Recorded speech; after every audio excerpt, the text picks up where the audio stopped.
একটা জবা হয়েছে হাসিনা আর একটা হয়েছে শের সাহেব, এই দুইজনে জবা হয়েছে। গরু জবা হইতেছে না, ধরতে গেলে হাসিনারই জবা হইতেছে। একটা শেখ মুজিবের আর একটা হলো হাসিনা। গত 5 অগস্ট আপনারা দেখেছেন যে আমাদের ফ্যাসিস্ট সরকারের যে পতনটা হয়েছে, সে পতন হওয়ার পরও তারা আওয়ামী লীগ বিভিন্ন জেলার মধ্যে, ডিস্ট্রিক্টের মধ্যে, ডিভিশনের মধ্যে তাদের কার্যক্রম চালিয়ে যাচ্ছিলেন এবং সেই কার্যক্রম নিষিদ্ধ করার জন্যই আমরা 8 তারিখ রাতের বেলা আমরা রাজপথে নামি। আমরা টানা 3 দিন 3 রাত আন্দোলন করার পর আমরা পরশুদিন শেষমেশে আওয়ামী লীগের অ্যাক্টিভিটিস ব্যান করতে পেরেছি। এখন আওয়ামী লীগ সম্পূর্ণভাবে তাদের অ্যাক্টিভিটিস বাংলাদেশে কোথাও চলমান রাখতে পারবে না।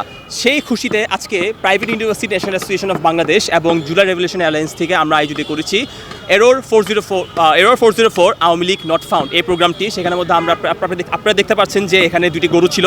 একটি গরুর নাম হচ্ছে যে শেখ মুজিব এবং আরেকটি গরুর নাম ছিল হচ্ছে শেখ হাসিনা। তাদেরকে আমরা জবাই করলাম আজকের এই আওয়ামী লীগ পতনের কারণে, এবং আমাদের আরও খাসি আসছে। সো আমরা আজকে এই প্রোগ্রামটা করছি জনগণের উদ্দেশ্যে। আপনারা সবাই ইনভাইটেড, আপনাদের সবাইকে আমরা স্বাগতম জানাই। আপনারা সবাই আমাদের সাথে জয়েন করবেন। আমাদের আজকে থাকবে হচ্ছে সাংস্কৃতিক, আমাদের বিভিন্ন নাচ গান থাকবে, দেশপ্রেমিক নাচ গান থাকবে। আমাদের খাবারের আইটেমে হচ্ছে যে খিচুড়ি ভুনা, গরু এবং খাসি। যমুনা স্মার্ট রেফ্রিজারেটর, স্মার্ট লাইফে স্মার্ট রেফ্রিজারেটর। বিরোধিতা আমাদের কেউই করছে না, আমাদেরকে সবাই সাপোর্ট করে। আমরা private university national association of Bangladesh থেকে, যাকে আমরা পুনাব বলি, আমরা আমাদের ফিল্ড ওয়ার্কের মধ্যে বেশি ফোকাস করি। আমরা বেসিক্যালি হচ্ছে যে আমরা প্রাইভেট ইউনিভার্সিটির যে স্টুডেন্টদের যে স্টেকটা আছে জুলাইয়ের মধ্যে, যেটা অনেকটা ওদেরকে ভালো করে দেওয়া হয়নি, আমরা সেই মঞ্চটা দিয়ে ওদেরকে কথা বলার জন্য private university national association of Bangladesh বিভিন্ন প্রোগ্রাম আয়োজন করেছে। যেমন আমরা আগেও ব্রেভ ডটার্স অফ জুলাই বলেন, তাছাড়া আপনার আরও অনেক প্রোগ্রাম আমরা রাজপথে আমরা করেছি এবং আমরা সফলভাবে করেছি। আমরা বেসিক্যালি কেউ আমাদেরকে বিরোধিতা করে না, কিন্তু আলহামদুলিল্লাহ আমাদেরকে সবাই সাপোর্ট করে। একটা রাজনৈতিক দলের যদি অ্যাক্টিভিটিস ব্যান করা হয়, আপনি যদি রাস্তার মধ্যে একটা রাজনৈতিক দল হয়ে যদি রাস্তার মধ্যে একটা মিছিল নামাতে না পারেন, আপনি অফিসিয়াল কাজ করতে না পারেন, তাহলে তো আপনি এমনিও ব্যান। আপনি যদি বলেন যে এখন এটা নিয়ে কোশ্চেন ওঠে, তাহলে এরকম রাজনৈতিক দল তো আমি বের করতে পারি, যে কিন্তু কাজ কাম না থাকলে তো আমি আগাতে পারবো না। তো আমার মতে, আমার এটা পার্সোনাল অপিনিয়ন যে আওয়ামী লীগ বর্তমানে কারেন্টলি বাংলাদেশের প্রেক্ষাপটে আওয়ামী লীগ ব্যান, এটা আমি বিশ্বাস করি। অ্যান্ড এটা যদি কেউ বিশ্বাস না করে, ওটা ওদের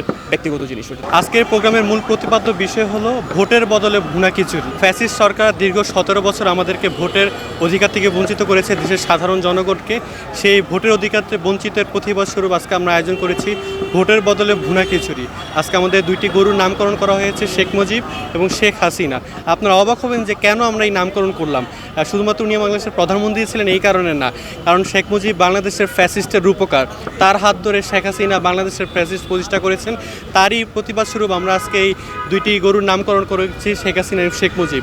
যারা কিনা ভবিষ্যতে বাংলাদেশে ফ্যাসিস্ট প্রতিষ্ঠা করার ইচ্ছা পোষণ করবে, তাদের জন্য একটা শিক্ষণীয় বিষয় হয়ে দাঁড়াবে এবং তারাও কখনো বাংলাদেশে আর কোনো ফ্যাসিস্ট জন্ম নিবে না, এটা আশা করি আমরা। যে আপনারা জানেন যে আওয়ামী লীগের সাময়িক কার্যক্রম নিষেধ করা হয়েছে এটি নির্বাহী আদেশে।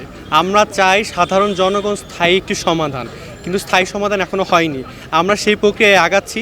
এটি একটি প্রথম প্রক্রিয়া, যার মাধ্যমে সাময়িক কার্যক্রম নিষিদ্ধ করা হবে এবং বিচারাধীন আওয়ামী লীগের কার্যক্রম একটি বিচারাধীন প্রক্রিয়া। বিচারের মাধ্যমে আওয়ামী লীগ যদি দোষী সাব্যস্ত হয়, নাহলে আওয়ামী লীগের সকল কার্যক্রম দল হিসেবে আওয়ামী লীগ নিষিদ্ধ হবে। কিন্তু হুট করে বিচারের আগে তো একটি নির্বাহী আদেশের মাধ্যমে একটি দলকে নিষিদ্ধ করা যায় না। সাময়িক কার্যক্রম নিষিদ্ধের পরে আমরা তাদের বিচার কার্য কোর্টে এটা রায় হবে, বিচার হবে। তারা যদি ভুল করে থাকে, তারপরে তাদের দল হিসেবে নিষিদ্ধ হবে। আমরা আশা করি সাধারণ জনগণ এটা মনে করে।